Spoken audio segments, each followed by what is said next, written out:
Hi there, and welcome to the second video in this Automobilista 2 track guide series. Despite the fact that the recently released endurance content has become paid DLC now, the game is still experiencing more players on average than it ever has done, so I thought it might be quite nice to look at these new cars but in a much more familiar context. So let's talk about the iconic Circuit de Spa-Francorchamps.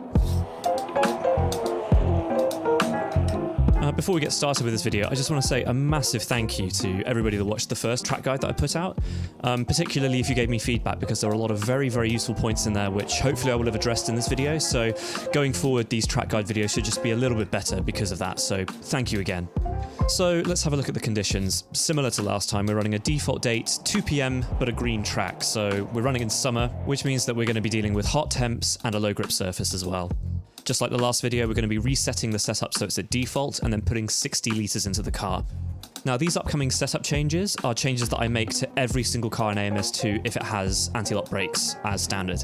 So this often involves reducing the rear downforce by a click, but then also relaxing the rear anti-roll bar by 1 or 2 clicks just to make up for that change in balance. But one thing that's really important is to increase the brake pressure all the way to 100%, so we've got the maximum braking force possible. We are going to need to open the front ducts by 3 clicks and the rear by 1 just to accommodate for that. And then also we can run a 65% radiator opening, and I usually like a little less traction control, so I normally set this at around 4. So, a slightly different format to the video this time, and actually one that makes a lot more sense. Instead of doing one single lap, you're going to see a small extract from a hot stint that I did, so an out lap and 10 push laps. You're going to see the fastest lap, as well as the lap shortly before, which is the one you're seeing now. And in this lap, we'll also slow down during cornering sections, so you can see exactly what I'm doing.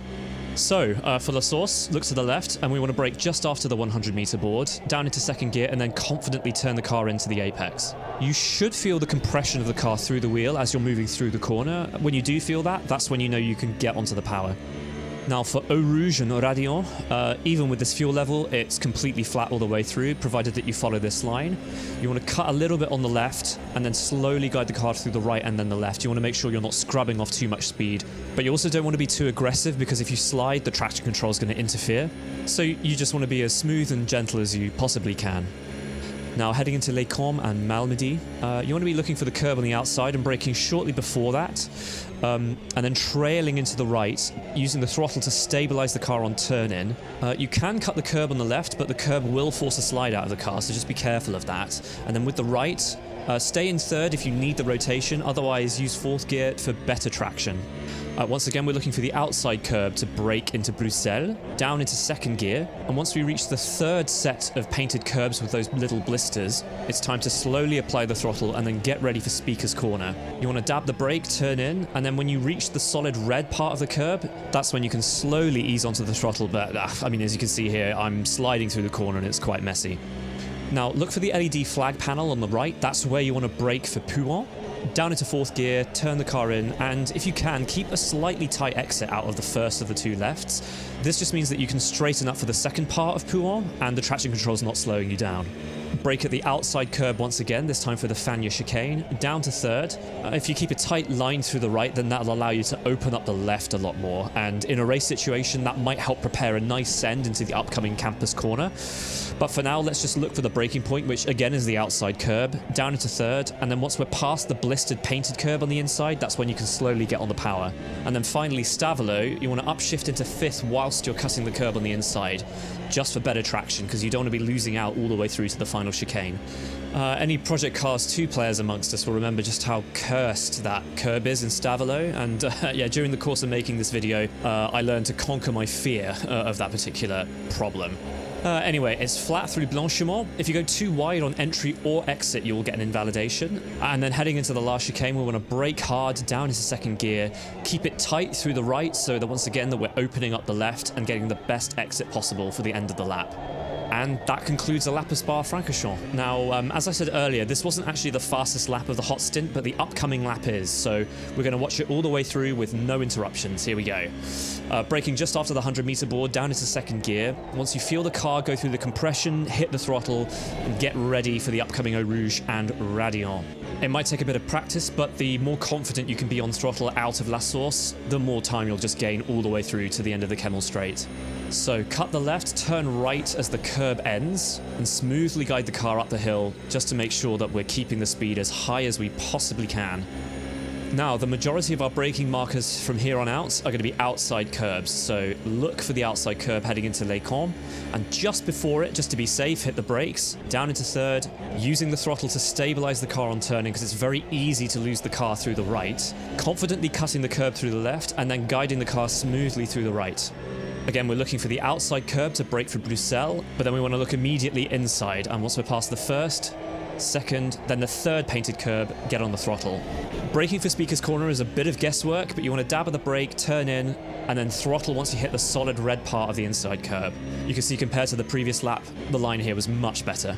Look for the LED flag panel and brake down into fourth, keeping it tight if you can. But you see I go wide here, and although I gain time through the corner, you can see now I'm actually losing all the time I gained heading into the next braking zone, which is once again the outside curb, down into third, keeping a tighter line through the exit of the right just to open out the left. You can be really confident on turning because the curb on the inside is actually quite generous, and you can really abuse it. Now braking at the outside curb again for Campus, down into third. Once we're past the painted curb on the inside, that's when you can get onto the throttle. And then for Stavolo, cut the inside curb while shifting up into fifth.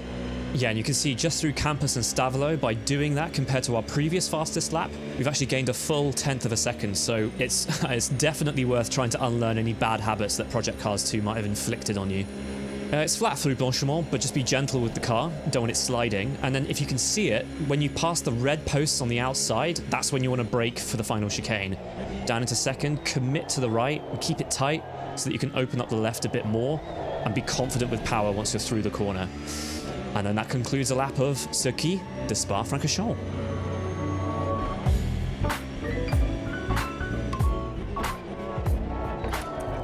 Yeah, so it was the 7th lap of the hot stint that ended up being the fastest, a 2:15.664.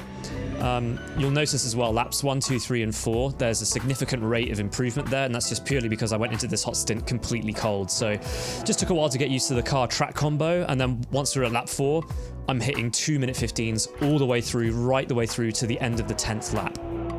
So obviously I've been driving the new Porsche 992, but of course we did have a Porsche GT3 before this, the 911 GT3 R. And a lot of people might be thinking, well, you know, these are still GT3 cars, so presumably they compare quite well, they can probably race against each other, fine. But unfortunately that isn't the case, and I'll explain why. Firstly, there is just a natural pace difference between the two cars. On these 2 hot stints that I did, the fastest lap I achieved in the older Porsche was still 1.3 seconds slower than it was in the newer Porsche 992. So, I mean, it's fair to suspect that the newer 992 just has a better aerodynamic package and also a slightly better weight distribution. But one big difference between the 2 cars is actually the tyres.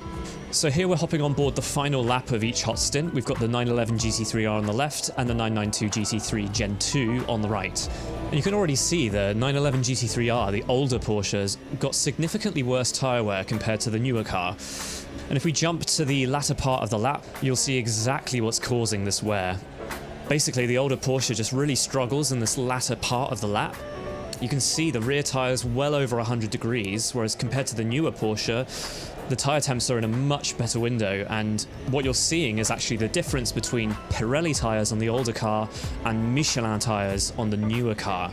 Just to remind you that both of these sessions were run in identical conditions, and similar setup changes were applied to the old car as the new car. I couldn't get them exactly right just because the default setups aren't exactly the same between the 2 cars, but I did manage to get them at least feeling quite similar. But unfortunately, just in the older Porsche, by the time you get to the 3rd lap, the tyres are already overcooking. So in a long endurance race, it's just a bit of a handful. The newer car is much more planted and a lot more consistent as well.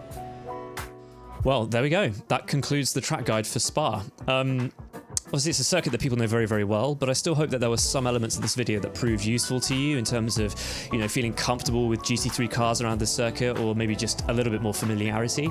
I will look at the other GT3 cars later on, but also I would quite like to shine a spotlight on some of the more sort of interesting circuits that are within AMS2. So until then, stay safe and see you soon.